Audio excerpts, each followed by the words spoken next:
Bonjour à tous. Merci d'avoir été un peu patient. Donc je m'appelle Salma Dahir, je suis analyste en politique publique pour Paris 21.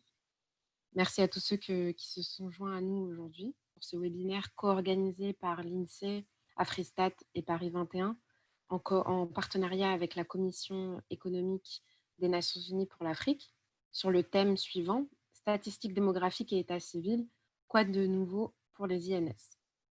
Ce webinaire s'inscrit en fait dans une série de conférences audiovisuelles autour de thèmes en particulier méthodologiques et opérationnels afin de favoriser des échanges entre les INS dans le contexte de crise de la Covid-19. Nous sommes très ravis que vous soyez rejoints à nous aujourd'hui. Je voudrais tout d'abord remercier particulièrement notre modératrice Constance Torelli et nos panélistes aujourd'hui. Nous apprécions énormément votre participation, étant donné les circonstances difficiles de la Covid-19 dans lesquelles nous nous trouvons tous. Avant de commencer, je voudrais juste partager avec vous quelques points sur la logistique. Donc, si vous rencontrez des problèmes techniques pour suivre la discussion aujourd'hui, veuillez les partager via le bouton chat qui se trouve en bas de votre écran. Un membre de notre équipe essaiera de vous aider, mais on vous demande d'être un peu patient avec nous et de prévoir certains retards qui seraient dus à la connectivité Internet. Deuxièmement, nous vous invitons également à participer à la discussion en partageant toutes les questions ou les commentaires que vous avez via la fenêtre de discussion qui s'appelle Q&R en français ou bien Q&A en anglais, qui se trouve aussi en bas de votre écran. Vous avez simplement à taper votre message et à vous assurer que vous sélectionnez tous les panélistes dans le menu déroulant. Enfin, je voudrais vous informer que ce webinaire est enregistré et sera disponible sur la chaîne YouTube de Paris 21, sûrement dans la semaine. J'aimerais inviter les participants à activer leur caméra lorsqu'ils présentent. Et je laisse maintenant la parole à Constance Torelli, qui est chargée de coopération, je ne vais pas dire de bêtises, je suis désolée. Donc, elle est chargée de coopération sur la zone Afrique pour l'INSEE. Voilà. Je te laisse la parole, Constance. Merci. Merci Salma. Je vais moi-même activer la caméra. Donc, bonjour, merci Salma. Pour ceux qui nous rejoignent petit à petit, merci à tous d'être au rendez-vous aujourd'hui encore pour cette seconde session consacrée aux données d'état civil, thème qui inaugure ce cycle de conférences thématiques organisé par Afristat, Paris 21 et l'INSEE en partenariat avec la CEA. Donc, et nous espérons que bientôt StatAfrique nous rejoindra pour organiser également des thématiques prochaines. Notre panel aurait dû, avant de donner la parole aux présentatrices et présentateurs, parce qu'aujourd'hui nous avons un peu plus de mixité, on aurait dû avoir une mixité parfaite, mais en dernière minute, Louis Nyamba a eu un empêchement. Et avant de passer aux présentations, je souhaiterais donc faire un petit résumé d'hier sur les sessions que nous avons eues hier. Donc, c'est un bref résumé que je vais essayer de tenter. Donc, l'état civil en tant que système d'observation exhaustif et continu des phénomènes démographiques représente un enjeu important dans les pays. Un répertoire qui est bien tenu et mis à jour en permanence devrait constituer en soi une source de données régulière pour produire des statistiques sociodémographiques de qualité. Nous avons invité 3 INS à partager leur expérience, le Sénégal, la Tunisie et le Cap-Vert, et ils ont présenté leur système de suivi des statistiques d'état civil au sein des INS. On ne peut pas avoir de système d'état civil que si son existence est posée et reconnue à travers la loi. Chaque pays dispose donc d'un cadre légal sur lequel des textes juridiques interviennent en complément ou en révision au fil des années. Plusieurs acteurs sont aussi impliqués dans les systèmes d'enregistrement et de suivi de statistiques d'état civil. Les services d'enregistrement qui dépendent souvent du ministère de l'Intérieur, ministère de la Justice, des municipalités, donc, le ministère de la Santé, intéressé également, et l'Institut national de statistique.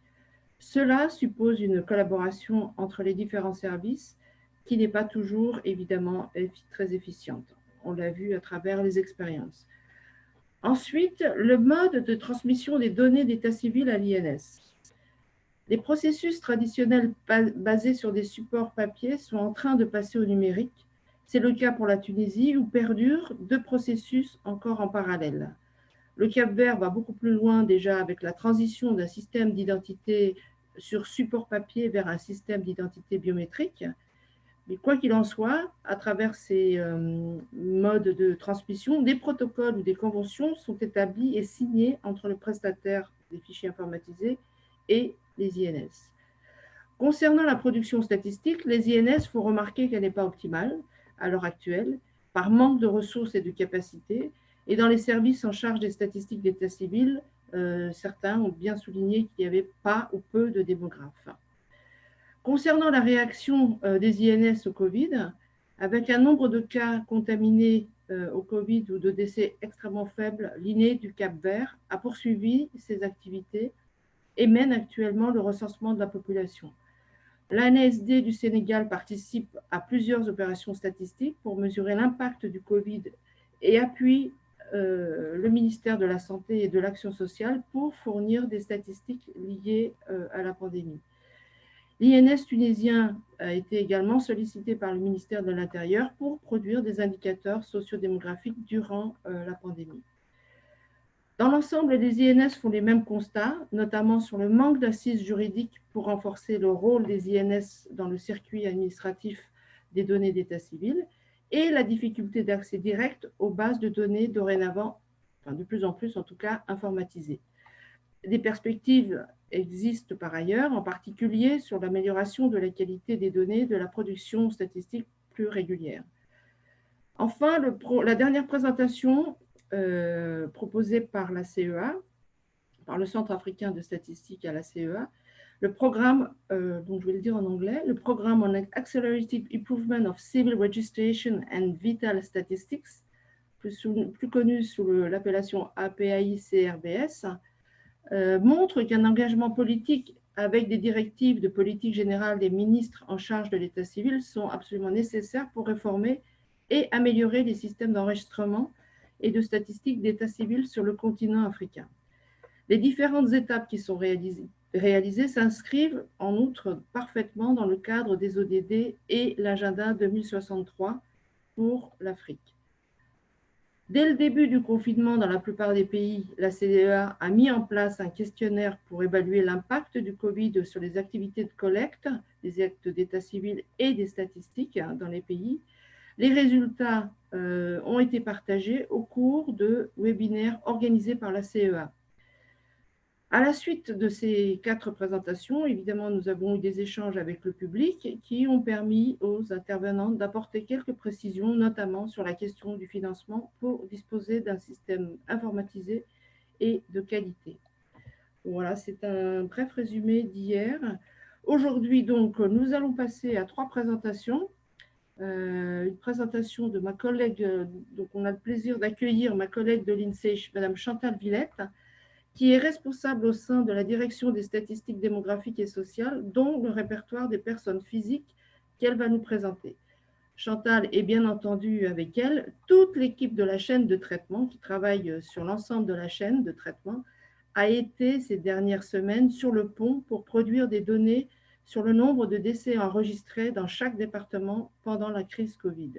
Mais elle va nous en dire plus dans sa présentation. Chantal, c'est à toi pour 20 minutes. Merci. Si tu souhaites activer ta caméra, n'hésite pas.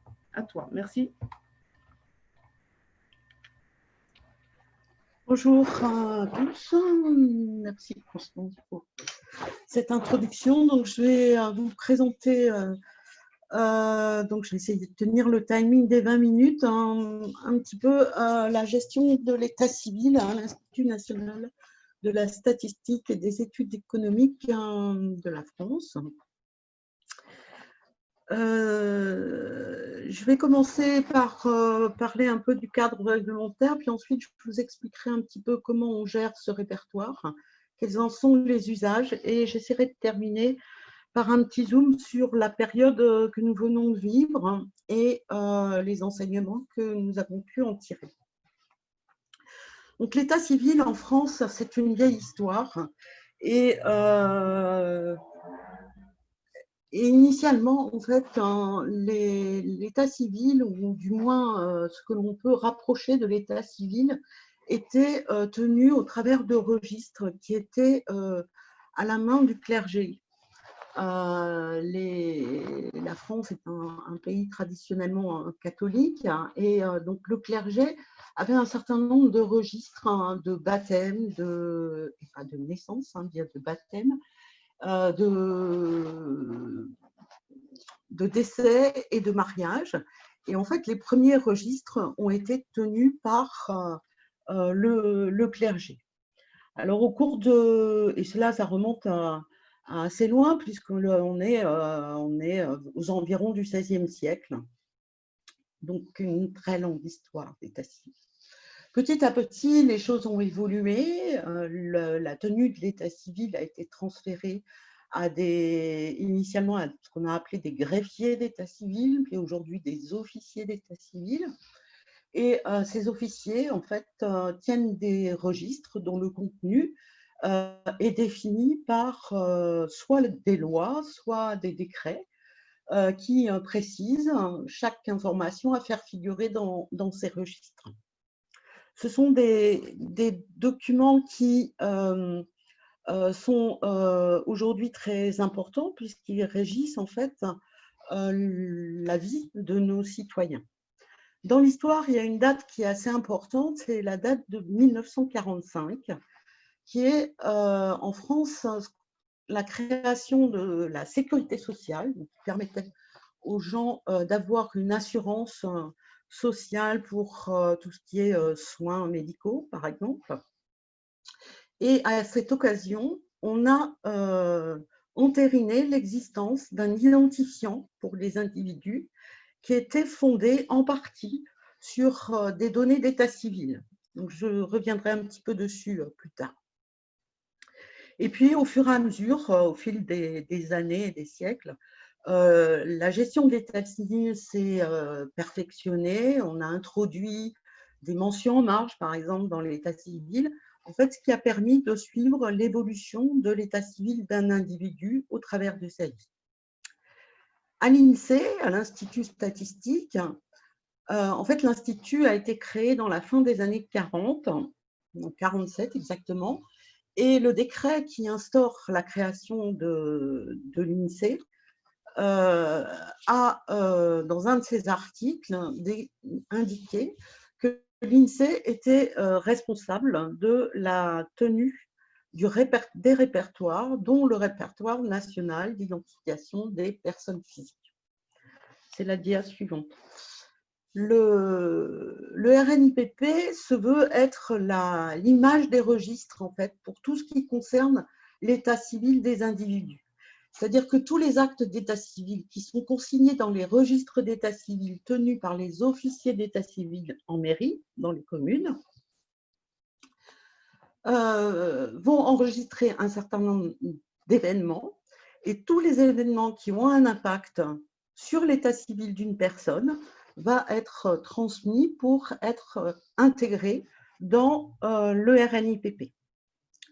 Donc, tout ce qui a trait aux naissances, aux décès, aux adoptions, tout ce qui peut être transcription de jugements dont on va retrouver la trace en marge d'un état civil, vont être enregistrés en mairie et transmis à l'INSEE.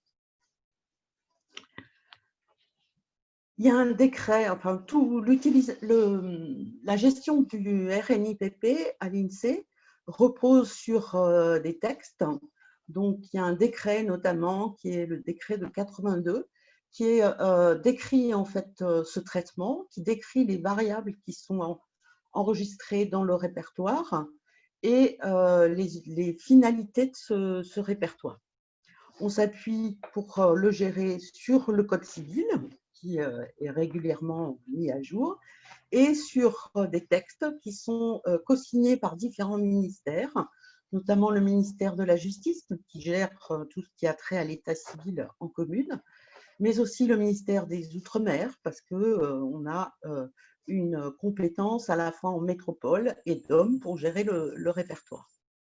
Donc, le champ de ce répertoire, eh bien, c'est toutes les personnes qui sont nées en France, avec une petite exception pour la Nouvelle-Calédonie. Donc, toute personne née en France va être enregistrée au RNIPP dès sa naissance. Et on va suivre l'évolution de l'état civil de cette personne tout au long de sa vie jusqu'à son décès.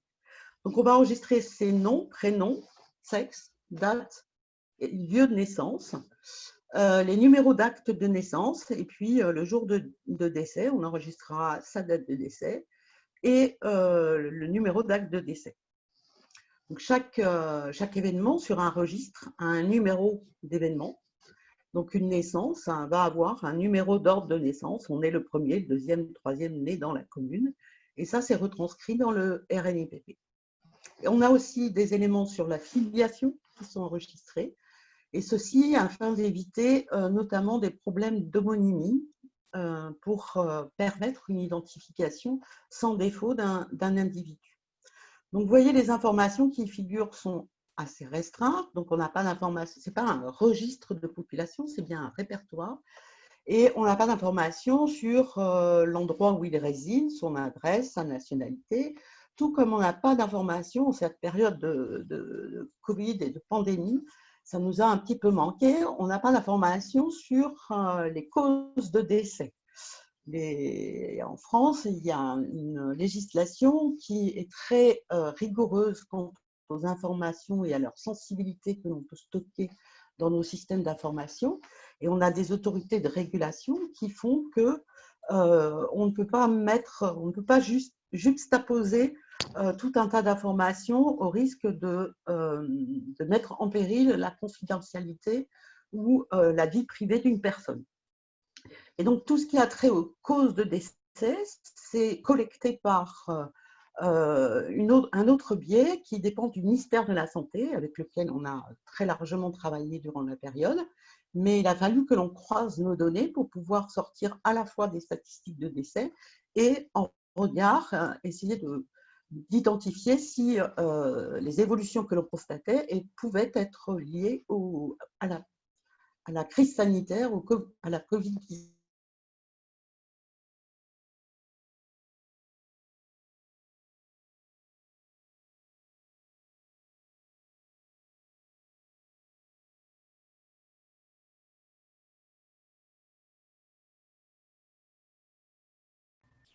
Salma, je crois qu'il y a un problème, non? Oui, Chantal, tu nous entends? Chantal, je crois qu'elle a un problème de connexion.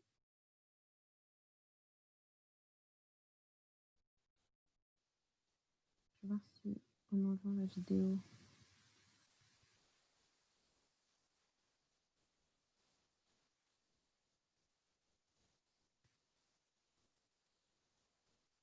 Bon, ça arrive.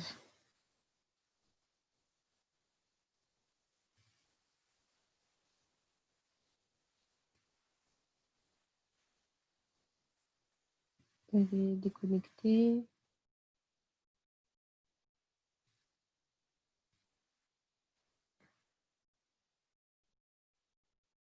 Désolée pour ce petit problème. Est-ce qu'on pourrait… On peut enchaîner. On peut enchaîner peut-être avec la présentation suivante ou le temps de récupérer Chantal? Oui, on peut faire ça, tout à fait. Ok. Donc là, du coup, le temps de récupérer Chantal. On va appeler donc, on va faire appel à Djabar. Djabar, est-ce que tu es prêt? Alors, oui. Oui, donc Djabar. Donc, bon, bah, écoute, Djabar, tu vas nous sauver pour le moment. Le temps de récupérer Chantal. Donc, on va, excusez-nous pour ce petit problème technique. Nous allons passer à la présentation d'Afrestat avec la présentation de Djabar Adéchian, qui est expert en statistiques sociodémographiques à l'Observatoire économique et statistique d'Afrique subsaharienne. Avant de rejoindre Afrestat, il y a 2 ans, je crois, Djabar était directeur des études démographiques à l'Institut national de la statistique et de l'analyse économique du Bénin. Afrestat, qui a son siège à Bamako, a pour mission principale d'apporter un appui à ces 22 États membres pour l'amélioration de leur système d'information, en particulier auprès des instituts nationaux de statistique. Donc, Djabar, dites-nous en une dizaine de minutes, par exemple, quelle est la situation en matière de données d'état civil dans les États membres d'Afrestat. Djabar, merci Constance, merci à tous les participants d'être présents à ce webinaire. Alors, je vais faire une présentation sur en fait, l'aperçu qu'on a sur les États membres d'Afrestat sur les questions de statistique d'état civil. Alors, le premier élément, c'est en termes d'enregistrement des naissances pour les enfants de moins de 5 ans, où nous avons en fait une carte sur les États membres d'Afrestat. Les données qui ont été présentées sont ici en fait des données les plus récentes et sur la période 2010-2020 sur les enquêtes DHS, c'est-à-dire les EDS, ou l'enquête mise au niveau des pays. Alors, on se rend compte qu'il y a eu vraiment beaucoup d'efforts en termes d'enregistrement des naissances des enfants de moins de 5 ans. Et nous voyons envers les pays où on a plus de 75% de ces enfants dont les naissances ont été enregistrées. Et en vert clair, 50 à 75%. Alors, donc, ça montre que vraiment, il y a eu beaucoup d'efforts sur ces 10 dernières années pour améliorer en fait la couverture de la déclaration des naissances parmi les enfants de moins de 5 ans. Et ça, il faut le noter, en fait, c'est un résultat de l'accentuation des actions de sensibilisation en faveur de la nécessité de l'enregistrement des faits d'état civil, surtout les naissances, parce qu'au niveau des décès, là encore, il y a encore beaucoup de travail à faire. Alors, on se rend compte en fait qu'il y a beaucoup d'éléments qui ont contribué à cela. C'est d'abord l'initiative Éducation pour tous, parce que là, au niveau de la scolarisation primaire, nous avons un niveau de scolarisation qui est vraiment élevé dans nos pays. Et lorsqu'on sait qu'à la fin de la 6e année, la classe de CM2, les enfants doivent passer un examen avec ce qu'on demande, c'est un extrait d'acte de naissance, les parents ont vu vraiment cette nécessité-là d'enregistrer les naissances. L'autre élément qui a aussi contribué, c'est l'augmentation des naissances dans les formations sanitaires. Surtout que les agents aussi de santé contribuent aussi à la déclaration des naissances. Donc, si vous avez assez de naissances dans les formations sanitaires, il y a beaucoup d'enfants qui peuvent être déclarés. Lorsqu'on prend le côté enregistrement, nous avons 3 résultats de diapo suivants. Et si on prend le côté enregistrement, nous avons 3 résultats importants au niveau des actions de sensibilisation pour l'enregistrement des frais d'état civil. C'est d'abord la réduction ou la suppression des frais d'enregistrement. Alors, lorsqu'on parle des frais d'enregistrement, c'est officiellement, en fait, dans les pays. Nous avons 18 pays sur les 22 d'Afrestat où les frais ont été supprimés. Et là, il faut vraiment faire attention. C'est les frais d'enregistrement et non les frais d'établissement d'un acte tel que, en fait, l'extrait d'acte de naissance. Et l'autre élément encore, c'est l'augmentation du délai d'enregistrement. Alors, la durée moyenne permise pour l'enregistrement des naissances est de 55 jours sur l'ensemble des pays membres d'Afrestat, avec une médiane qui tourne autour de 30 jours. Et le troisième constat, c'est le rapprochement des entités d'enregistrement des populations avec la création en fait, des centres secondaires d'enregistrement des frais d'état civil. Et tout ça, ça contribue au niveau des structures en charge du processus d'enregistrement des frais d'état civil a montré que le pari semble être gagné, principalement pour ce qui concerne l'enregistrement des naissances et dans la majorité des États membres d'Afrestat. Diapo suivant. Alors qu'on s'en dit, OK.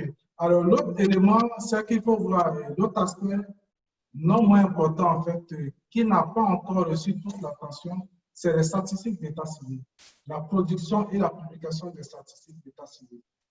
Et au niveau du système de statistiques de l'état civil, les défis à relever sont encore énormes, et ce dans tous les États membres, puisqu'on a vu 3 présentations hier, et tous sont revenus en fait sur la nécessité et les difficultés rencontrées dans la publication des statistiques d'état civil. J'ai pu identifier 4 défis, c'est vrai qu'il y en a d'autres, 4 défis sur lesquels je vais un peu présenter, on pourra opiner dessus avec les questions-réponses. C'est la non prise en compte dans la loi de l'application des INS dans la compilation des statistiques dans certains pays. Ça, il faut être clair, dans certains pays, la loi n'a pas véritablement mis l'accent sur l'INS comme structure de compilation et de position des statistiques de l'État civil. Dans ce cas, ce qui est demandé, c'est que l'INS doit veiller à être partie prenante en fait dans le processus d'actualisation du code de la famille, si vraiment il y a un processus en cours dans le pays, et ou à la mise en place en fait d'un système informatisé. Et ça, on l'a vu dans les pays qui ont présenté, il y a une difficulté pour l'INS d'avoir accès à la base de données. Alors, il faut faire attention lorsqu'on parle de transmission. C'est vraiment une base de données qui semble être au compteur pour les INS et non des statistiques selon le sexe des enfants, des naissances au niveau des faits d'état civil. Le second élément, c'est la multiplicité des acteurs pour l'enregistrement des faits d'état civil.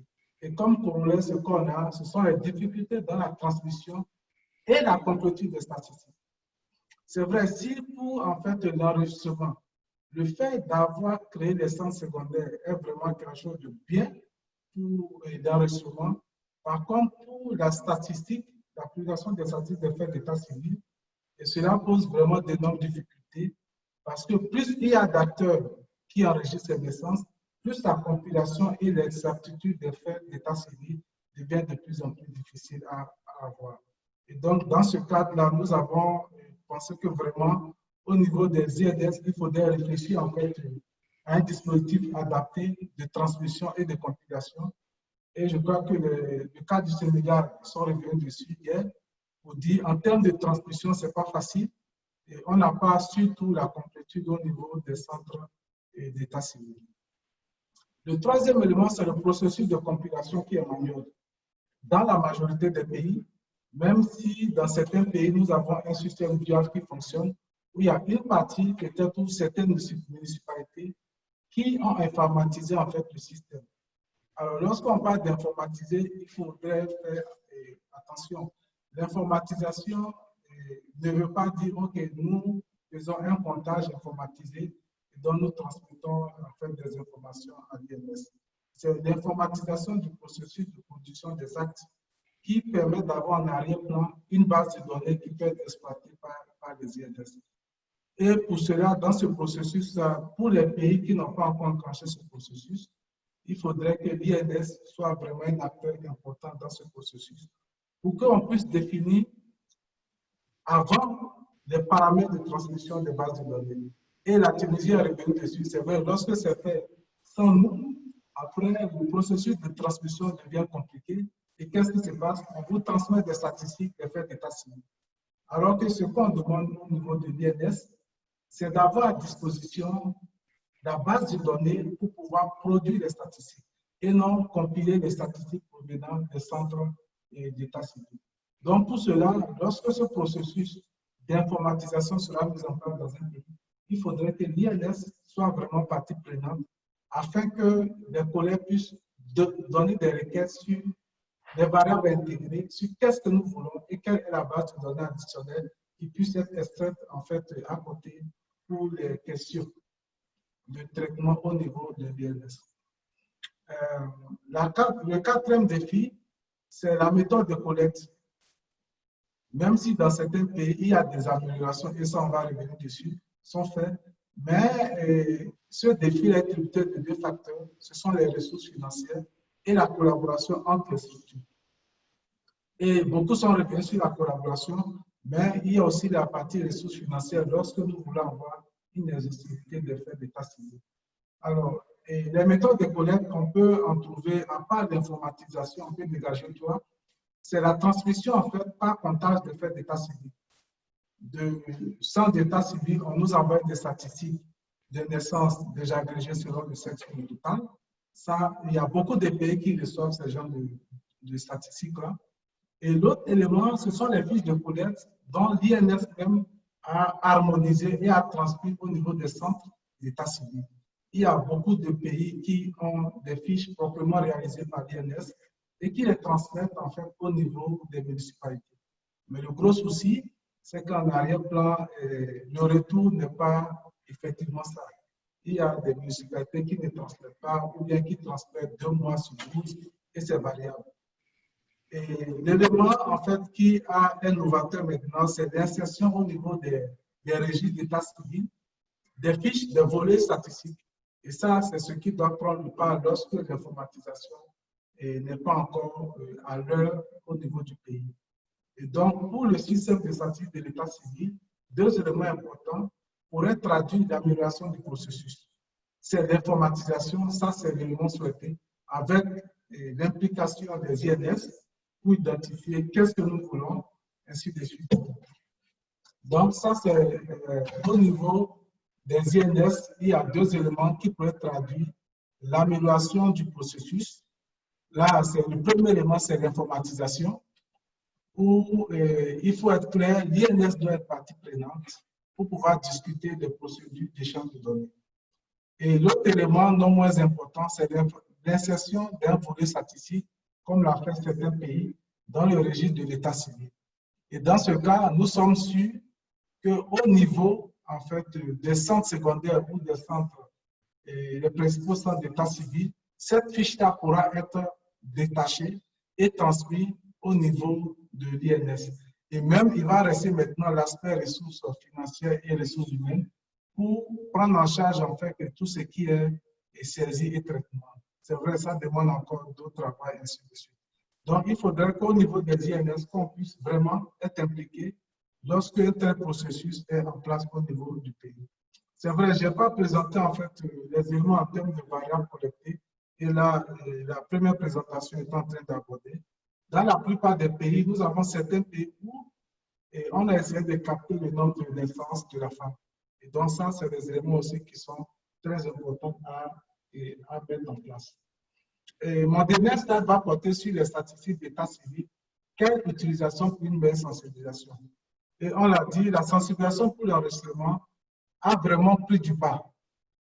Mais quant à l'utilisation des statistiques, il n'y a pas assez de cas probants. Donc, il revient à nos statisticiens, aux INS, pour travailler sur l'aspect utilisation des statistiques d'état civil. Pour cela, parmi les utilisations possibles qu'offrent les statistiques de l'état civil, il y a une utilisation qui a attiré notre attention et peut-être peut être utilisée pour accentuer la sensibilisation avec un aspect pratique. C'est l'utilisation pour estimer l'effectif et l'accroissement de la population des unités administratives à un niveau plus faible.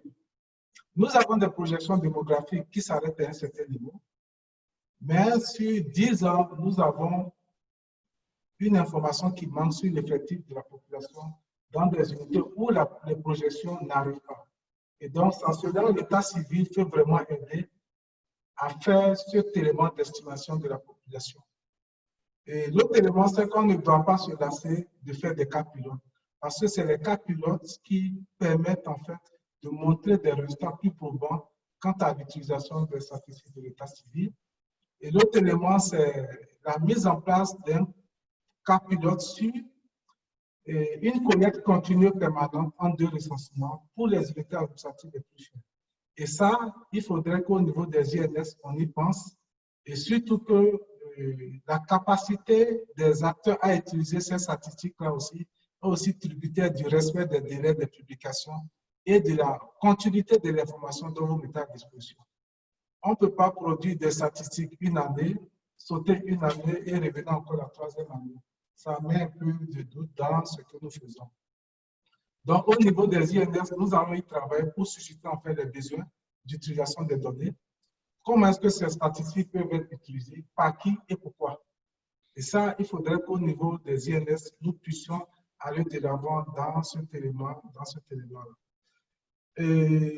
Pour terminer, il y a un travail qui a démarré au niveau d'AfriSat depuis 2015 sur l'élaboration des statistiques d'état civil. Et ça a été fait en collaboration avec certains pays. L'année prochaine, nous allons continuer encore sur ce pari-là, sur cette question, afin de mettre en exergue les utilisations possibles, en collaboration bien sûr avec les États membres d'AfriSat et certains partenaires en charge de la question d'état civil. Donc, Constance, voici ce que vous voulez présenter en une dizaine de minutes sur enfin, le panorama qu'on peut faire des statistiques sur l'état civil des États membres d'Afrique. Je vous remercie. Merci. Merci Djabar pour avoir pris le relais pendant ce petit problème technique avec Chantal. Juste avant de repasser la parole à Chantal, donc merci Djabar pour cet aperçu sur la situation dans les pays membres d'Afristat. On a vu que différents points sont mis en avant dans cette présentation. Premièrement, la sensibilisation de tous les publics à l'importance d'avoir un dispositif de données d'état civil exhaustif et de qualité. La question des coûts concernant l'enregistrement des actes d'état civil est importante. Ça peut représenter un handicap justement pour la population si on ne peut pas payer le certificat de naissance ou un autre fait d'état civil.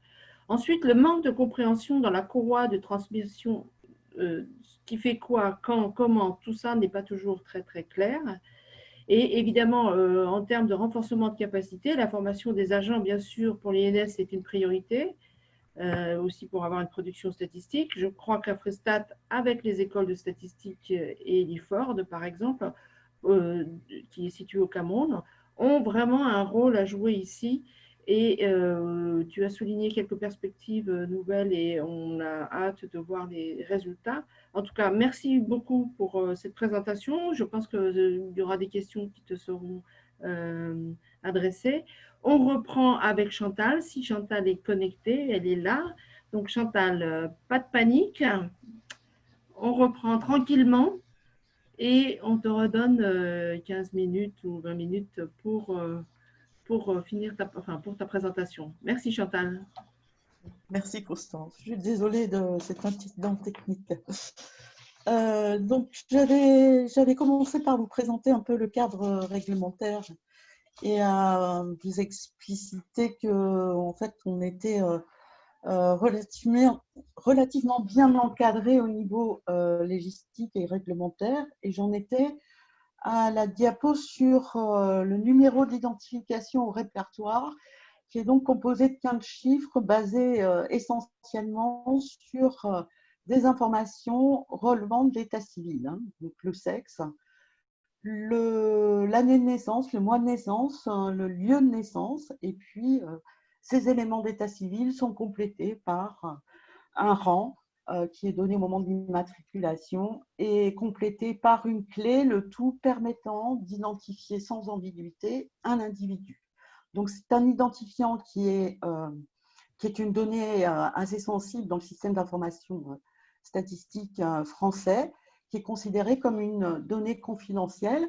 Mais c'est une information cet identifiant qui est très importante parce que c'est l'existence de cet identifiant qui va permettre à un individu de profiter de tous les droits dont il peut avoir besoin au niveau social, donc que ce soit des soins médicaux, que ce soit des allocations pour des parents, que ce soit des retraites ensuite pour constituer une retraite.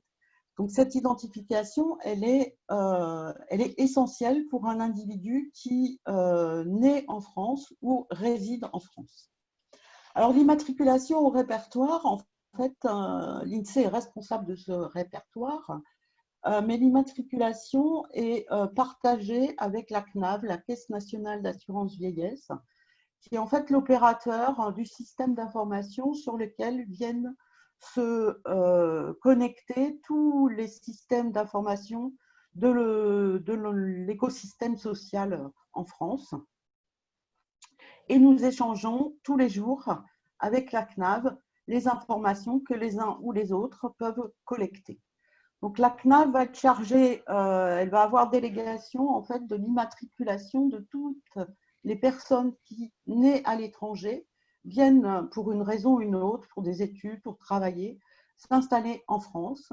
Et donc à leur arrivée en France, ils vont être immatriculés au RNIPP par la CNAV sur la base de documents d'état civil notamment et d'identité qui sont fournis par les intéressés.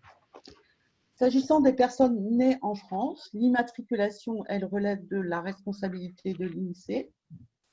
Et cette immatriculation est faite dès la naissance sur la base des informations transmises par l'officier d'état civil.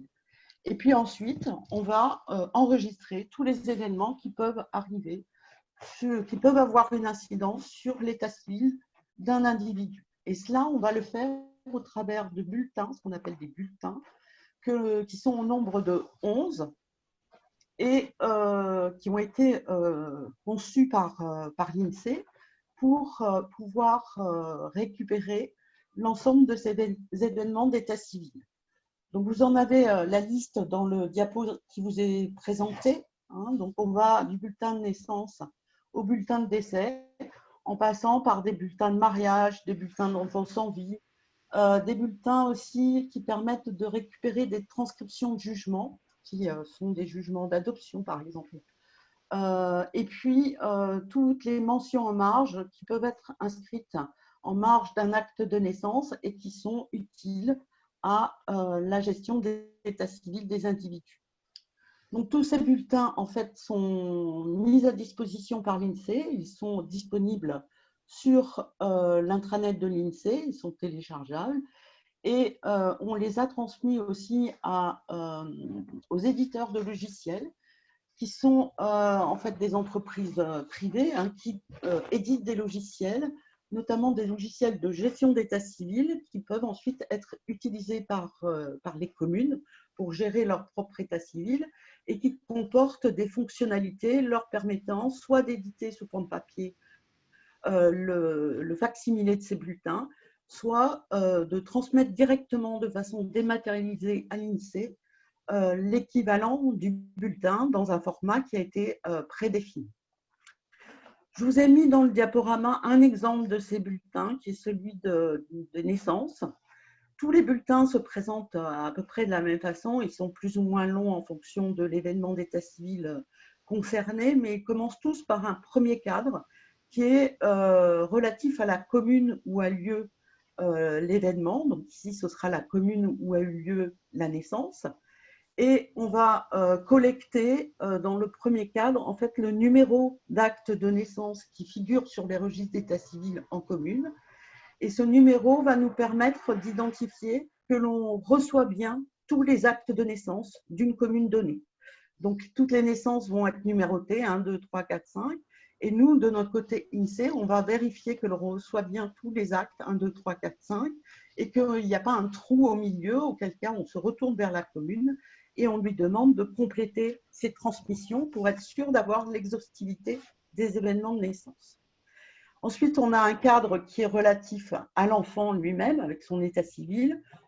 Dans le cadre du bulletin de naissance, on a des cadres sur les parents, sur la filiation, le père, la mère.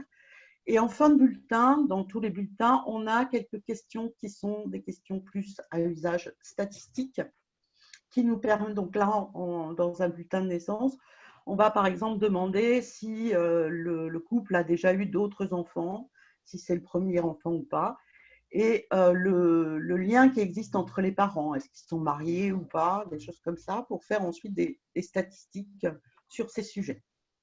Donc tous les bulletins sont à peu près identiques, ils commencent tous par un cadre identifiant la commune du lieu d'événement, et ensuite un cadre qui concerne la personne pour laquelle l'événement est relaté, et puis des informations complémentaires. Le circuit en fait de transmission de ces bulletins, eh bien, ce sont les mairies dans l'ensemble des communes, hein, donc 35 500 communes en France à peu près, 30, ouais, qui vont à chaque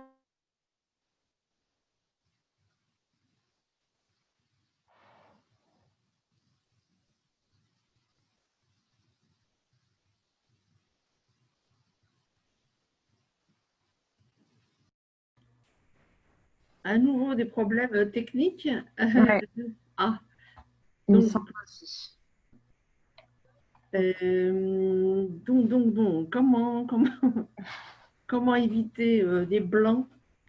C'est là où le petit train de la libellule devrait. passer. Écoutez, je pense que le temps que Chantal se reconnecte, il me semble avoir vu ou aperçu une main se lever pour poser une question, par exemple. Il me semble, hein, je ne suis pas sûre. Prévenir les difficultés. Donc Ah, Chantal. Chantal, voilà, Chantal est revenue. Okay. Ok, je vous remets les diapos. Alors. J'ai essayé de parer aux événements et je me suis connectée de 2 appareils. Donc, les informations arrivent sous forme dématérialisée et sont ensuite intégrées dans l'application de gestion du répertoire.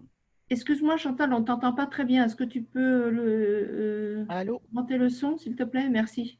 Oui. Les informations sont ensuite contrôlées et intégrées au répertoire, la plupart du temps de façon automatisée, sans intervention humaine. Aujourd'hui, le taux de dématérialisation que l'on a, il dépend en fait de la nature de l'événement. Donc, on a quasiment 98% des naissances qui nous parviennent de façon complètement automatisée.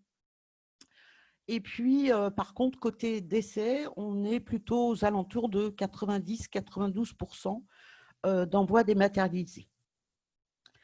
L'acheminement de tous ces documents, en fait, est fait dans des délais qui sont intégrés dans le décret qui a créé le traitement du répertoire. Certains des délais sont des délais pour les déclarants eux-mêmes.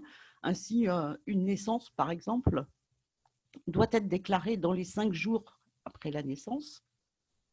Et la commune, ensuite, dispose de 24 heures pour transmettre l'information à l'INSEE. Et l'INSEE elle-même a 24 heures pour immatriculer la personne. Donc, entre une naissance et une intégration au répertoire des personnes, au maximum, on a 7-8 jours de délai pour qu'une personne soit immatriculée au répertoire. Pour les décès, c'est un petit peu plus long en termes de délai. Je pense que les législateurs, en fait, ont tenu compte de l'importance d'être immatriculé rapidement pour pouvoir profiter, comme je l'évoquais avant, des droits sociaux dès la naissance, alors qu'un décès, en fait, n'ouvre pas de droits, il enferme plutôt qu'il n'en ouvre. Juste quelques chiffres. Donc, aujourd'hui, le répertoire des personnes, qui est un répertoire qui a été complètement informatisé dans les années 70, comporte environ 110 millions d'individus.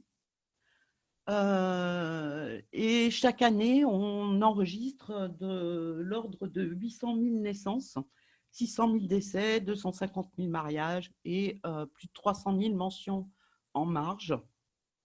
Donc, il y a beaucoup d'activités dans ce répertoire et beaucoup d'événements qui l'alimentent ou le mettent à jour.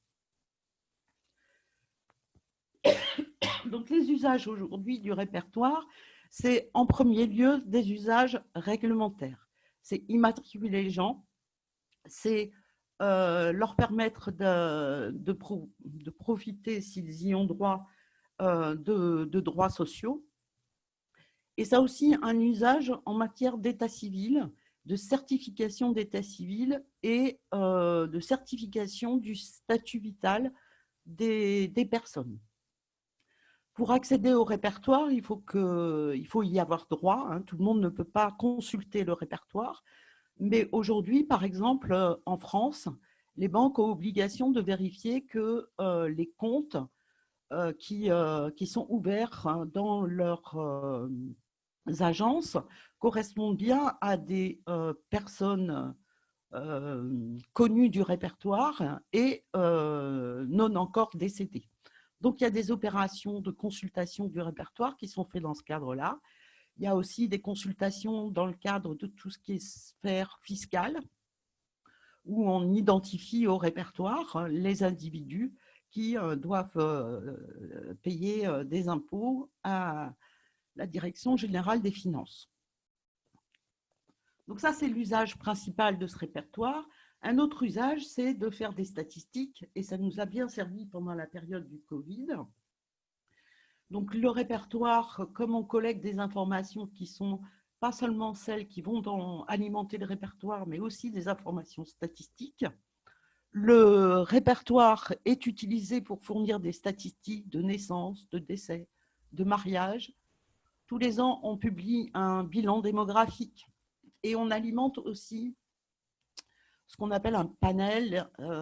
Chez nous, on l'appelle l'échantillon démographique permanent, qui est issu des informations que l'on récupère pour alimenter le répertoire et complété d'informations sur les revenus, sur les recensements, pour pouvoir faire des statistiques plus larges sur des éléments démographiques autres que les seuls éléments d'état civil.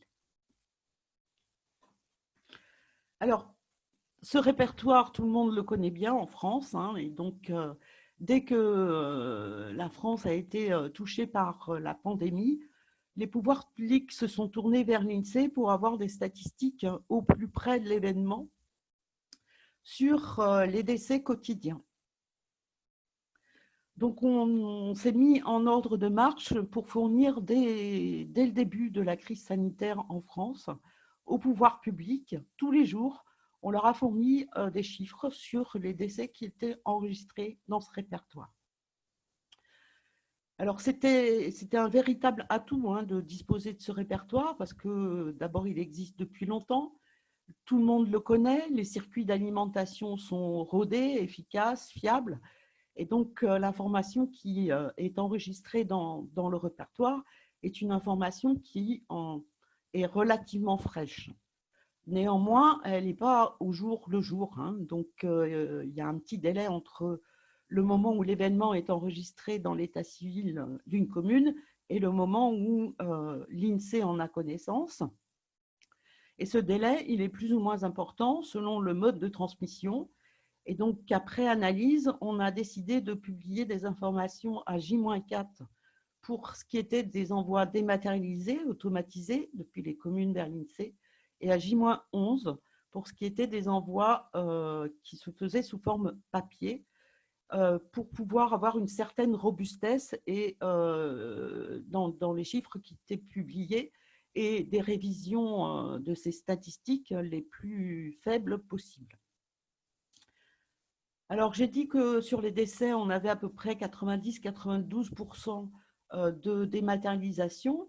Donc, les 10% qui nous manquaient et qui arrivaient sous forme papier, on a vu pendant cette crise sanitaire que le fait d'avoir encore des envois papier était quand même assez handicapant dans la mesure où les communes se trouvaient dans les mêmes situations que nous, c'est-à-dire elles devaient faire face elles aussi à la pandémie.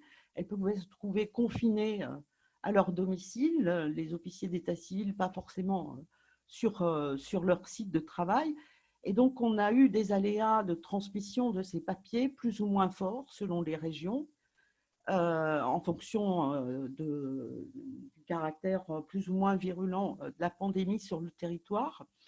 Et donc, on s'est attelé à faire une vaste opération de dématérialisation.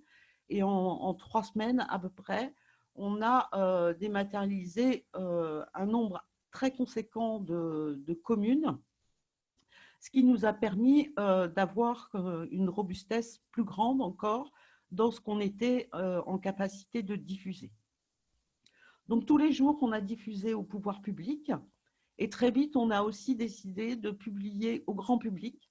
Donc, sur le site de l'INSEE, le site internet de l'INSEE, on a publié des chiffres à partir de la deuxième quinzaine de mars. Au début, des chiffres de comptage globaux, et puis très vite, la presse s'est emparée des chiffres que l'on publiait et en demandait plus. Et donc, on a enrichi en fait les statistiques et publié des informations par sexe, par âge, par lieu de décès. Et puis, comme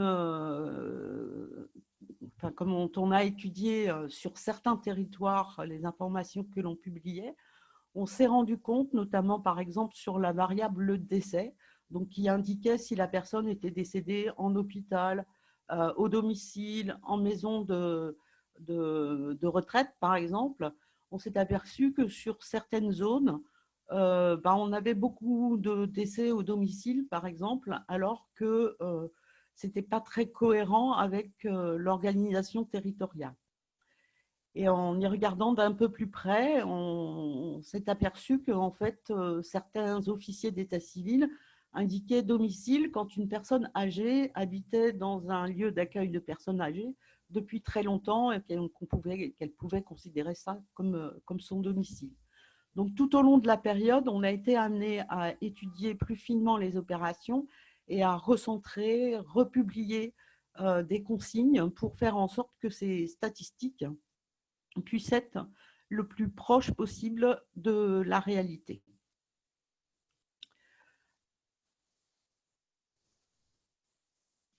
Voilà, je pense qu'on a su montrer qu'on était en capacité de répondre au pouvoir public et de fournir rapidement des chiffres, mais on ne pouvait produire que des chiffres de statistiques de décès et en aucune façon les causes de décès, puisque ces causes de décès ne relèvent pas de la compétence de l'INSEE.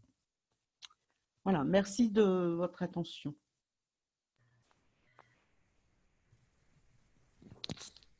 Merci Chantal pour cette présentation très intéressante et très riche.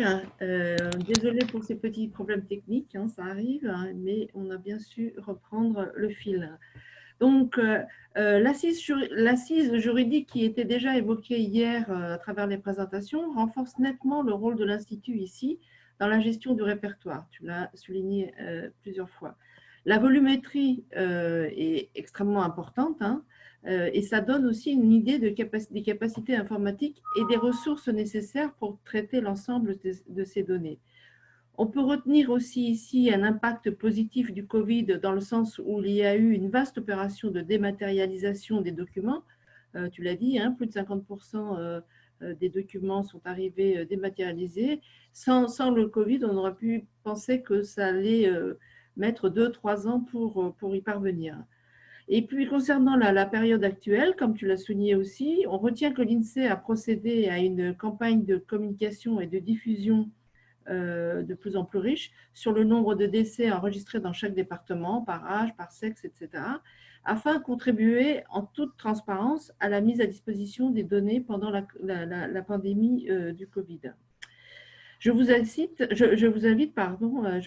d'ailleurs à consulter notamment le blog de l'INSEE sur les statistiques sur les décès, le mode d'emploi des données de l'INSEE en 7 questions-réponses. C'est extrêmement rapide et extrêmement intéressant. Avant de passer à la dernière présentation, n'hésitez pas à poser des questions à l'aide du bouton Q&R. Ça nous permettra de rebondir rapidement et de distribuer quelques questions malgré le retard que nous avons pris, mais ce n'est pas grave. Donc là, on va passer à la dernière présentation. Pour terminer donc cette séquence, on a souhaité vous proposer une approche relativement complexe, mais en même temps originale en matière de collecte des données démographiques via l'exemple de l'Observatoire de population localisé à Nouna, au Burkina Faso. Donc, on aurait dû avoir un binôme qui nous aurait assuré une parité totale, mais pas possible. Donc, je vais juste présenter donc, Madame Irina Dinkou pour cette dernière présentation. Elle est spécialiste du programme principal au Centre d'excellence pour les systèmes d'enregistrement et de statistiques de l'état civil, le système ESSEC pour ceux qui connaissent l'acronyme. À ce titre, elle assure l'orientation stratégique du Centre d'excellence et supervise la recherche et les partenariats. Avant de rejoindre le Centre d'excellence, Irina a travaillé avec l'UNICEF, le Plan international et la communauté de Sant'Egidio, où elle a contribué de manière significative au programme d'éradication de la poliomyélite et de l'enregistrement des naissances et de l'état civil au Cambodge, en Côte d'Ivoire, au Burkina Faso et au Tchad. Donc, elle possède une maîtrise en relations internationales et développement de l'Institut des hautes études internationales et du développement de Genève, en Suisse, ainsi qu'une maîtrise en études culturelles françaises de l'Université de Bucarest en Roumanie, et elle va nous faire une présentation en français excellent français par ailleurs. Merci Irina, c'est à vous pour une quinzaine de minutes s'il vous plaît. Merci. Merci beaucoup Constance et merci beaucoup à ceux qui ont parlé avant moi. Ça va être difficile vraiment d'arriver à un tel niveau. Comme le disait Constance tout à l'heure, la présentation d'aujourd'hui, elle est centrée sur le Burkina Faso et en effet, elle regarde un peu quels sont les moyens de combler en effet le manque de statistiques vitales produites de l'état civil en Afrique subsaharienne et quel pourrait éventuellement être le rôle des observatoires de santé.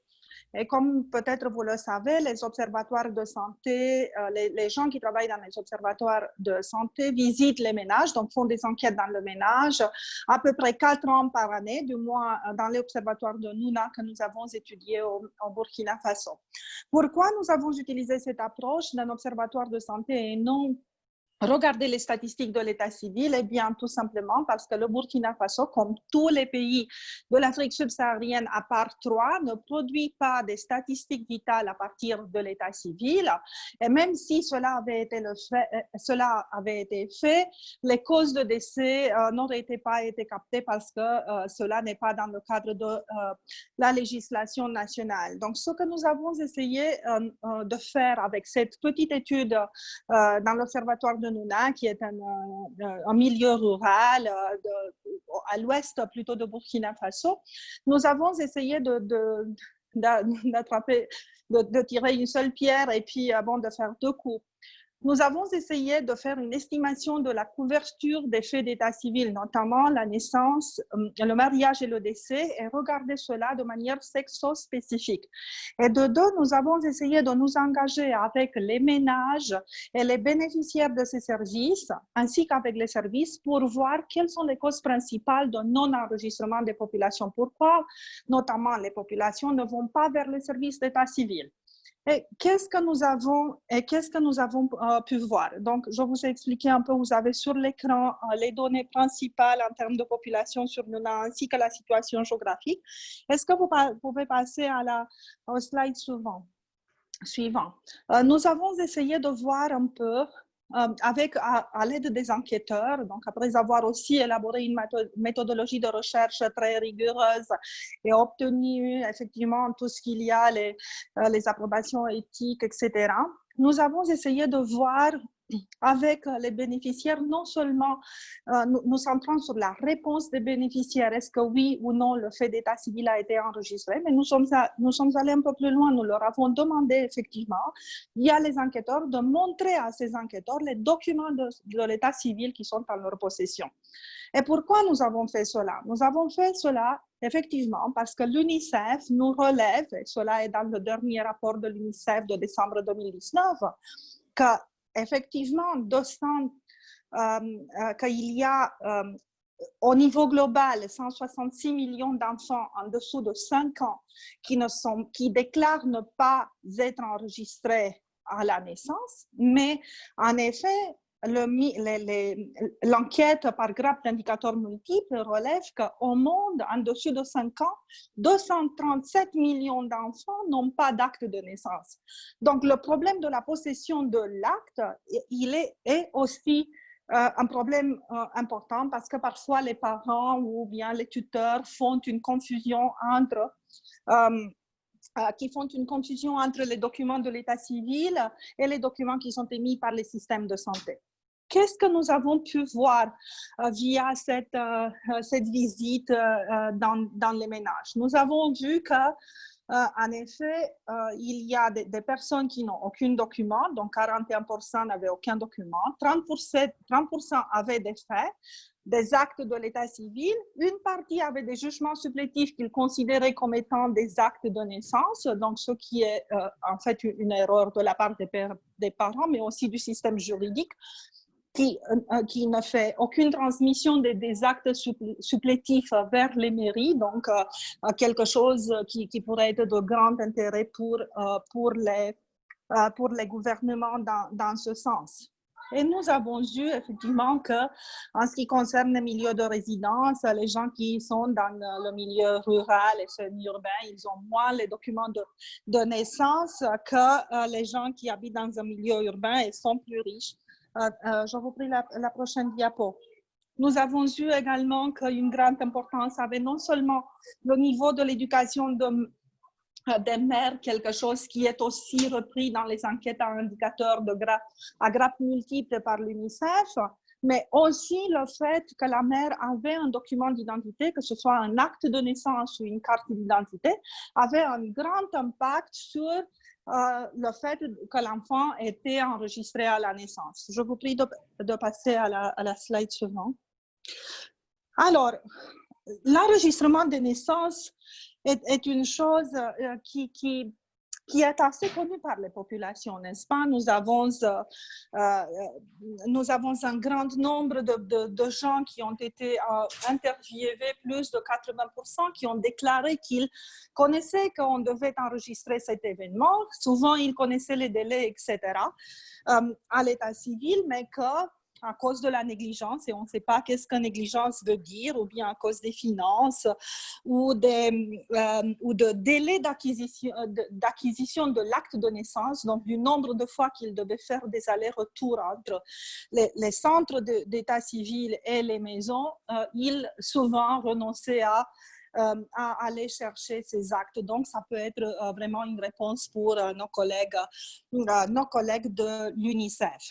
Nous avons aussi profité de ça pour demander aux communautés qui étaient les gens qui pouvaient avoir une influence positive sur les ménages et les déterminer de faire les enregistrements et déclarations vers l'état civil. Et on nous a dit que c'était souvent les conseillers municipaux ou ceux qui étaient les travailleurs de la santé.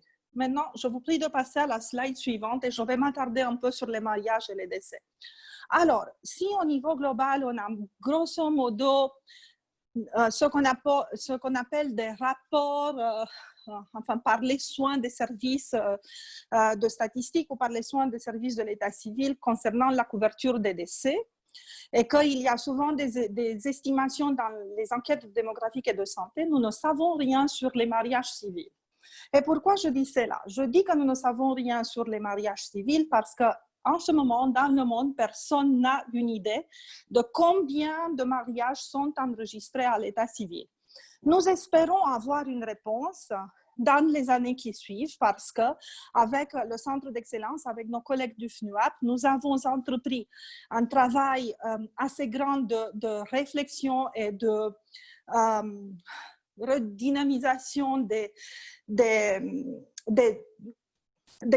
questionnaires de recensement, et les pays qui vont faire des recensements dans la période 2020, notamment par exemple le Burkina Faso ou la Zambie, ont déjà introduit des questions concernant le mariage civil et la possession de l'acte de mariage par les ménages.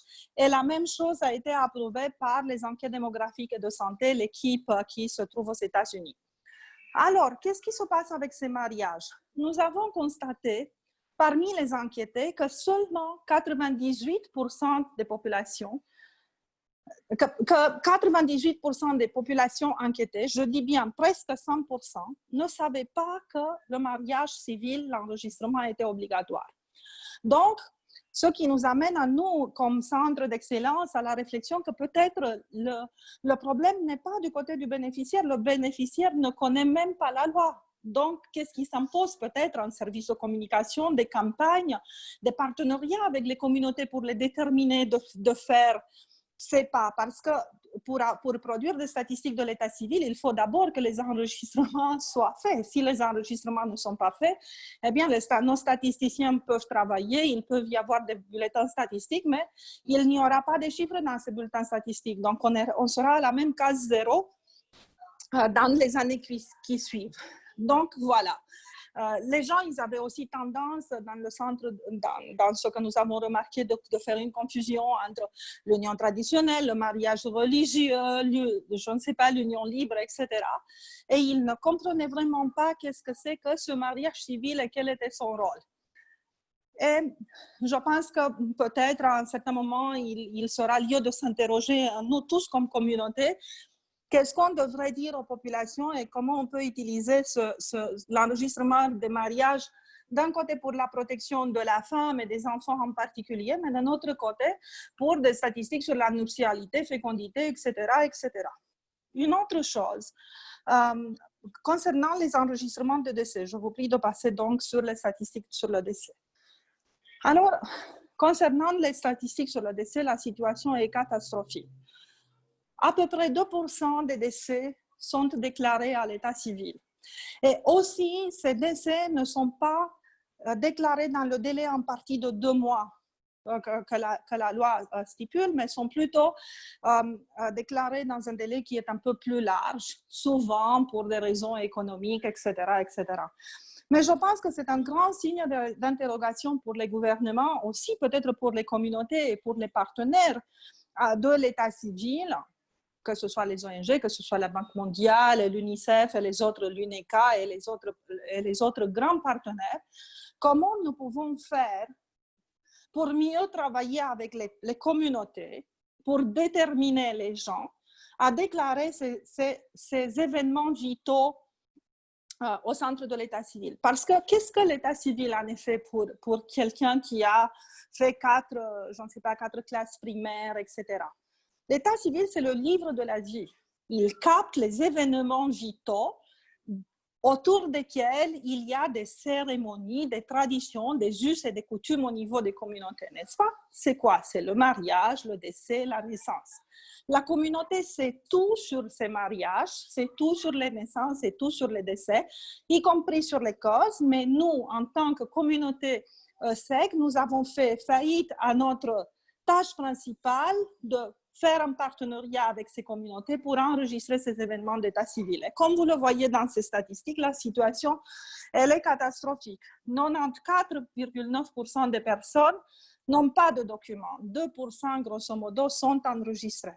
Donc, qu'est-ce que cela nous interroge? À quoi cela nous interroge? Peut-être des recherches un peu plus poussées sont nécessaires pour voir quelles sont les causes socio-anthropologiques de non-enregistrement des décès et quelles sont les causes de décès.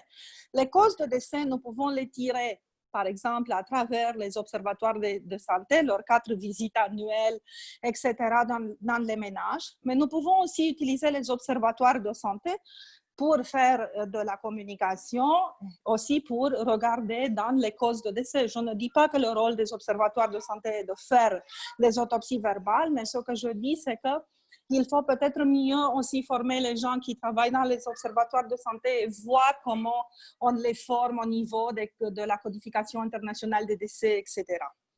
Maintenant, next slide, please. Non, prochain diapo, s'il vous plaît. Nous avons aussi remarqué qu'il y a un grand... les lieux de décès, les décès se passent souvent au domicile. Donc, très peu, la grande majorité se passe dans les domiciles.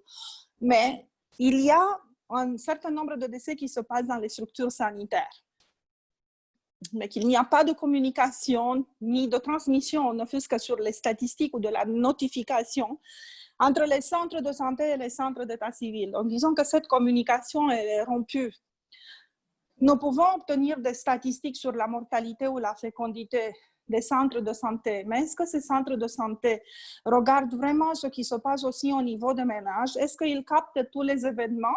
Ou bien nous avons une présentation tronquée aussi de ce nombre de décès? Si nous avons une présentation tronquée de nombre de décès, qu'est-ce qui peut se passer? Il peut se passer que le gouvernement peut être vraiment dans un brouillard concernant les causes de décès. Peut-être que les causes de décès que le gouvernement estime être comme cause principale de la mortalité ne sont pas les bonnes causes, puisque nous n'avons pas vraiment des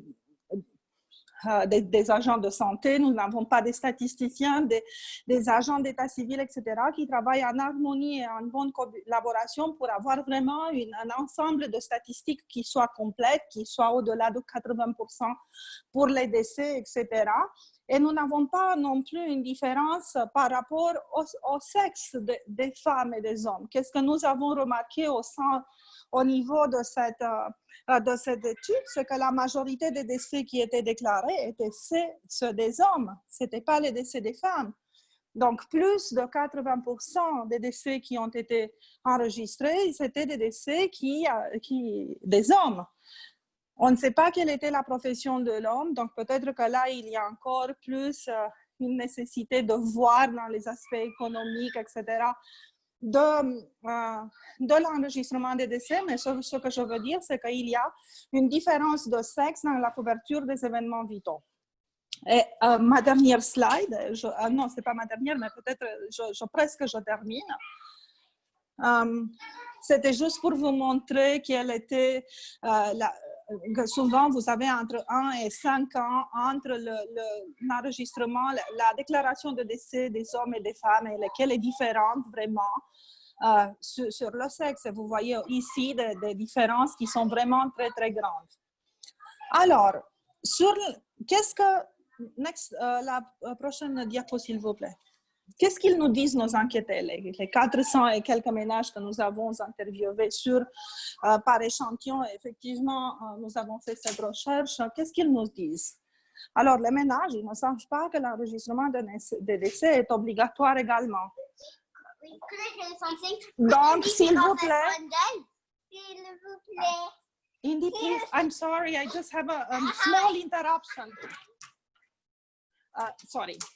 Donc, ce que je voulais dire, c'est que la majorité des gens ne sont pas capables de dire, OK, les 3 événements vitaux, notamment les naissances, les mariages et les décès, ils doivent être tous enregistrés à l'état civil. Ils connaissent beaucoup sur les naissances.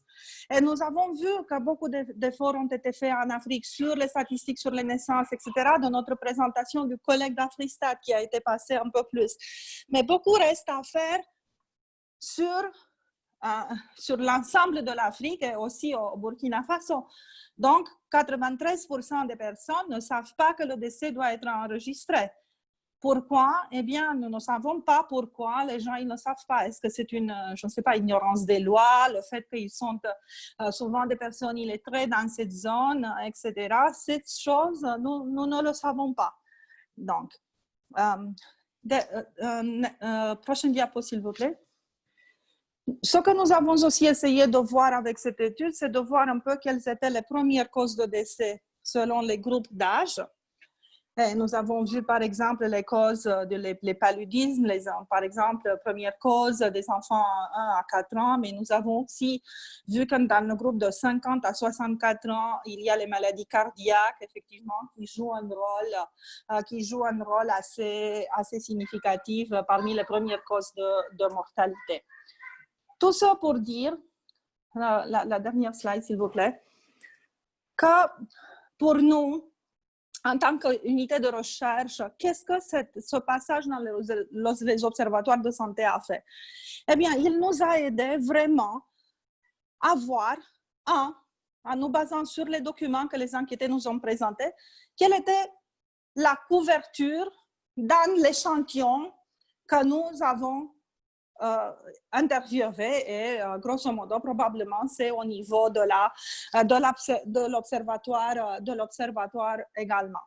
Mais cela nous a permis une chose de plus, nous a permis de voir aussi les failles du niveau de transmission de ces données vers le système.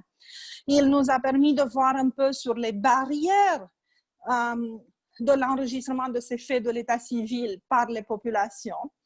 Il nous reste un grand travail à faire et nous sommes en train de faire des enquêtes plus poussées au Burkina Faso avec 3 observatoires de santé.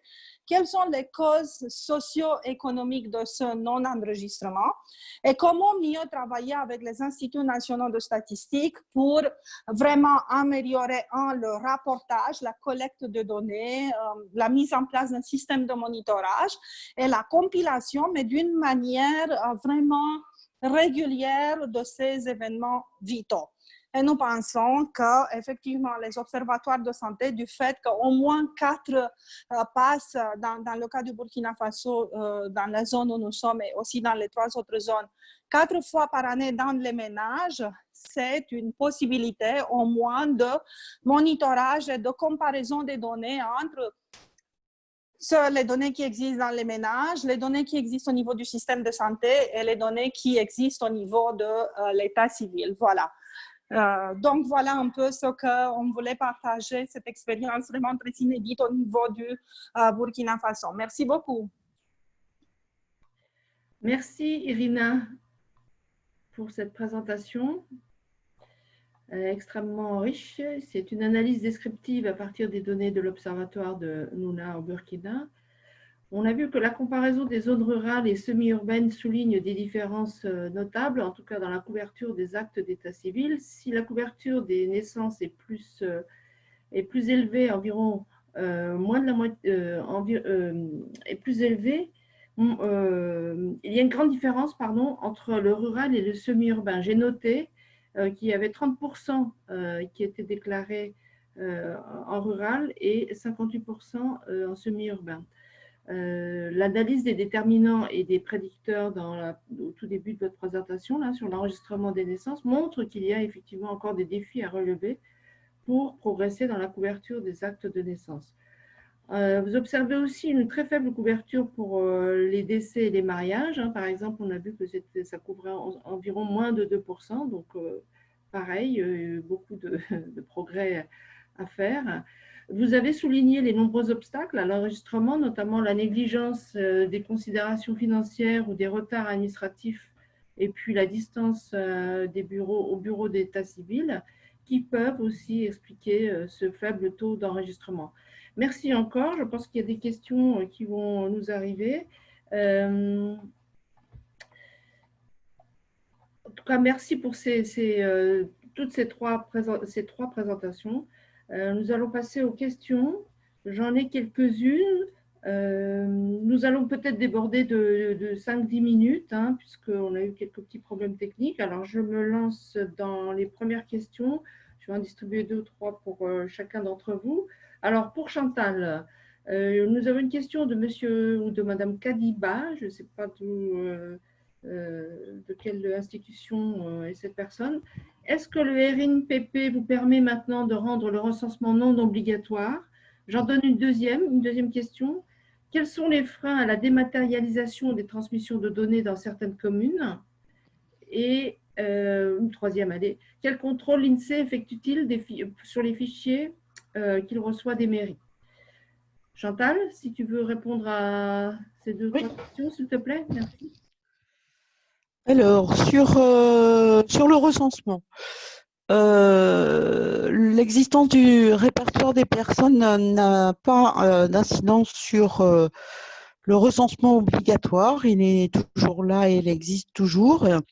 Les deux opérations n'ont pas les mêmes finalités, et les informations qui sont collectées dans le cadre de la tenue du répertoire sont très réglementées et très restreintes, et elles ne sont pas du tout à la hauteur, si je peux dire ainsi, de ce que l'on peut collecter lors du recensement de la population. Donc, c'est deux opérations qui n'ont pas du tout les mêmes objectifs, les mêmes finalités, ni les mêmes usages. Et donc, l'un n'interdit pas l'autre. Sur les contrôles de fichiers, donc en fait, les formulaires que l'on utilise et que je vous ai cités dans la présentation sont des formulaires qui sont présentés à des comités, qui sont validés. Et les enquêtes que l'on mène ont un caractère obligatoire. Et donc, tout le monde est censé respecter le format de ces formulaires. Et on a travaillé avec les éditeurs de logiciels, donc qui proposent des solutions logicielles aux communes pour gérer leur commune, pas seulement l'état civil, mais il y a aussi des modules sur la gestion des électorales, sur la gestion des écoles, etc. Donc, on a travaillé avec ces éditeurs pour que dans le module d'état civil, les fichiers qui sont transmis soient transmis en respectant en fait les règles qui sont définies. Donc, on travaille sur le format, donc on publie un format à respecter et les éditeurs doivent respecter ce format. Et lorsqu'une commune demande à se dématérialiser, on commence par tester avec elle que la transmission est correcte et que le fichier est bien aux normes de ce qui est défini. Donc, on va contrôler la structure du fichier, est-ce qu'il respecte bien le format attendu. On va contrôler les variables, est-ce que toutes les variables obligatoires sont bien présentes. On va contrôler les caractères qui sont utilisés, parce que dans la langue française, il y a des caractères non autorisés, enfin, en tout cas les caractères autorisés sont dans un texte également, et donc on vérifie que l'on n'a que ces caractères. Donc il y a toute une série de contrôles sur la forme et le contenu du fichier qui est fait en amont à l'alimentation du répertoire.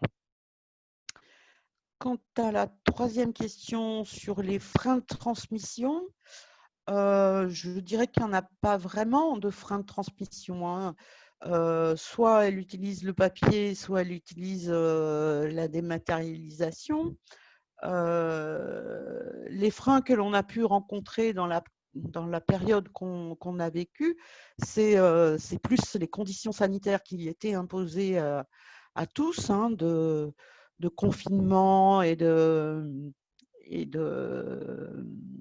diminution de l'activité sur l'ensemble du territoire, qui a rendu plus difficile et les transmissions.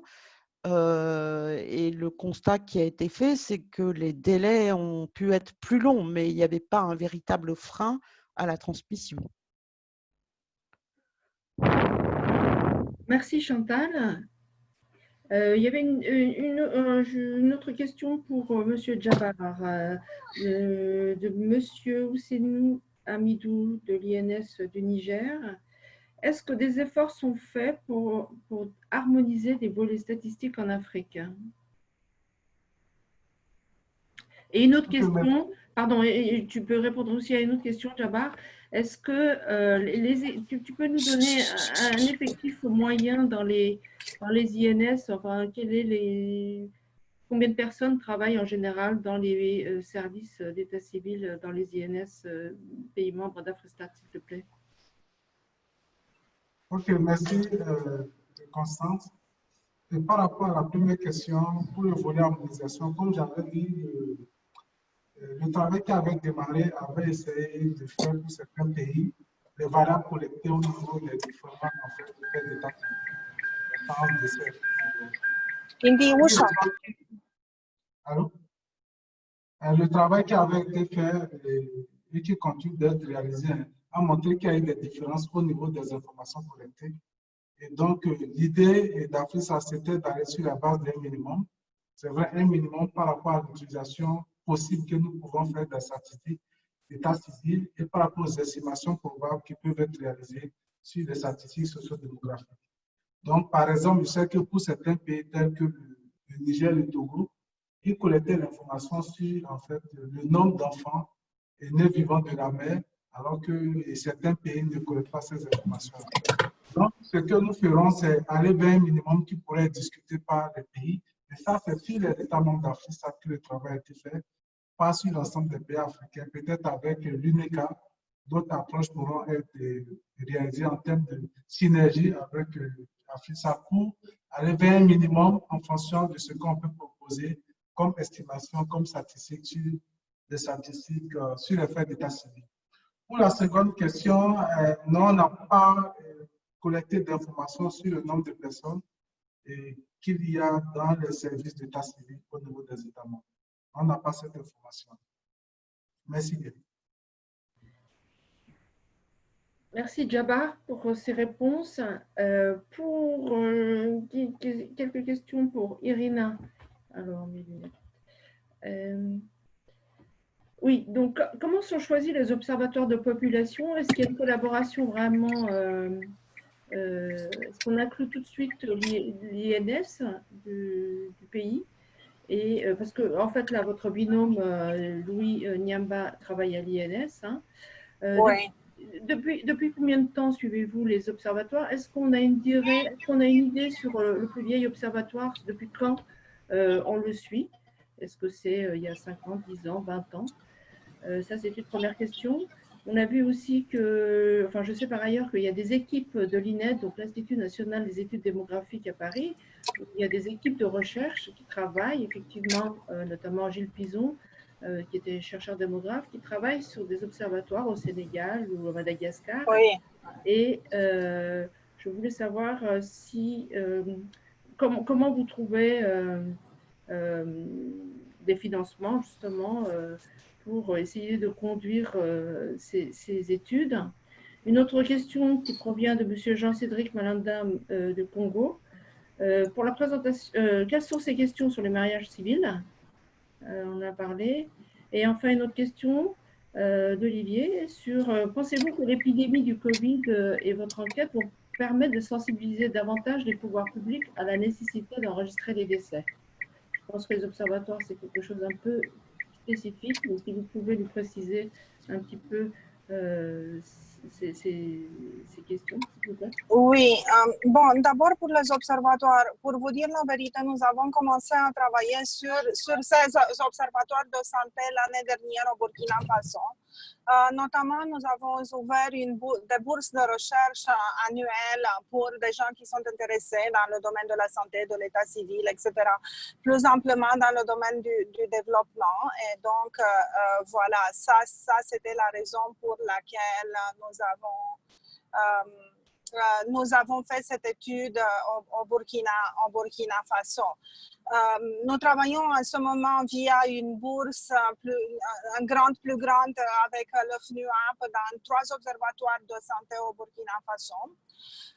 L'objectif était de profiter du passage du début de l'année 2020 pour collecter des données de l'état civil. Ce qu'il faut savoir, c'est qu'en effet, ces observatoires de santé, ils ne couvraient pas les événements de l'état civil du tout. C'est une innovation que nous avons faite et des questions ont été introduites au niveau des questionnaires type qu'ils avaient dans les ménages sur l'état civil, sur les naissances, sur les décès, sur les mariages également, n'est-ce pas, pour voir comment on peut pallier vraiment à ce manque de connaissances qui était assez grave. Maintenant, ce qu'il faut dire, c'est qu'il y a une grande différence, c'est-à-dire il y a un manque de collaboration entre les services de santé, les services de l'état civil et les instituts nationaux de statistique. C'est pour ça que nous avons été obligés de travailler avec les observatoires de santé pour aussi pallier à ce manque de collaboration. Maintenant, les questionnaires, les passages sur le terrain, ils sont assez coûteux, je devrais dire, hein, pour voir. Dans le cadre de l'épidémie de Covid, pour répondre un peu à votre question, Chantal, dans le cadre de l'épidémie de Covid, ils vont nous permettre notamment de voir rétroactivement, hélas, si le nombre de décès dans cette période, il a augmenté par rapport aux périodes de l'année passée ou d'il y a 2 ans ou sur une période relative de 5 ans. Je pense à un nombre de décès, mais non pas un nombre de décès déclarés. Donc, on pourrait faire une comparaison uniquement des statistiques de la santé, non pas du tout des statistiques de l'état civil. Voilà, grosso modo. Un problème des observatoires de santé, c'est qu'ils ne couvrent pas de manière régulière, c'est-à-dire ils font des enquêtes dans les ménages. C'est pas un système rigoureux, ils collectent chaque mois, etc. Il faut être très content si on passe chaque 4 fois par année, mais s'ils ne passent pas 4 fois par année par manque de finances, cela peut hélas arriver de cela. Concernant les questions de mariage, je comprends pourquoi cette question vient du Congo-Brazzaville, parce que je pense que vous êtes en train de faire également une enquête sur les causes de non-enregistrement et vous regardez les mariages en ce moment au Congo-Brazzaville. Nous avons eu des questions. Le problème des observatoires de santé, quand nous avons commencé à faire une discussion avec eux, ça a été que les collègues de la santé et les collègues des états civils, nous-mêmes, on avait des langages différents, notamment les collègues des observatoires de santé, ils nous disaient « Ah, on sait pourquoi les gens ils sont morts et nous savons combien. Mais et nous les avons enregistrés. Mais ce qu'ils appelaient enregistrement, c'était en termes de santé. Ils enregistrements, ils cochaient en effet les cases concernant le nombre de mariages dans les questionnaires des ménages. Donc d'abord, il a fallu pour nous établir un langage qui était commun, n'est-ce pas? Et après, bon, nous avons défini le mariage civil comme nous avons défini le mariage religieux.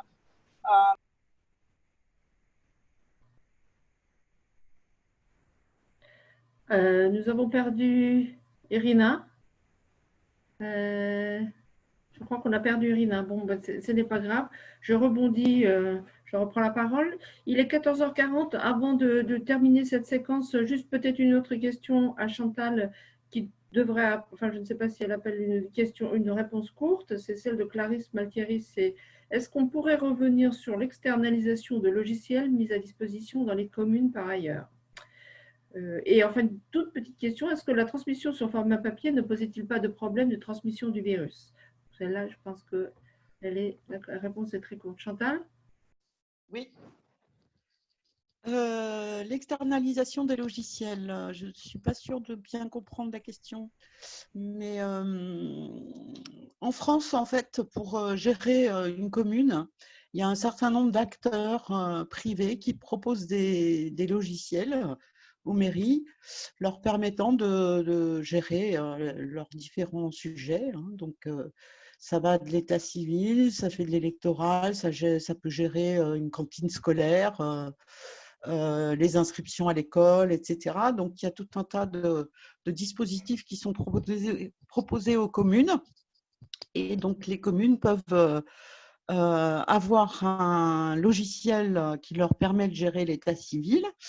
Et donc, au sein de leur commune, elles le gèrent comme elles l'entendent hein, sur les registres. Les seuls échanges qu'il y a à l'INSEE, c'est en fait sur la base des informations qui sont collectées au travers de ces logiciels. Les éditeurs ont développé en relation avec nous hein, un petit module qui permet d'automatiser l'envoi à l'INSEE. Donc, il y a une fonctionnalité dans le logiciel qui permet cet envoi. Et donc, on a travaillé avec les éditeurs pour que les envois qu'ils implémentent dans leur logiciel soient compatibles avec les formats attendus en entrée de notre répertoire. Alors, je ne sais pas si ça répond bien à la question. J'espère. Quant à la transmission du virus, je ne suis pas épidémiologiste, hein, donc oui, sûrement hein, que tout support peut être une transmission, mais tous les agents qui avaient à gérer ces papiers étaient bien informés des gestes à avoir dans cette crise sanitaire et on n'a pas, en tout cas, on ne m'a pas fait part de suites négatives du fait de la gestion de ces papiers. Merci Chantal pour ces réponses.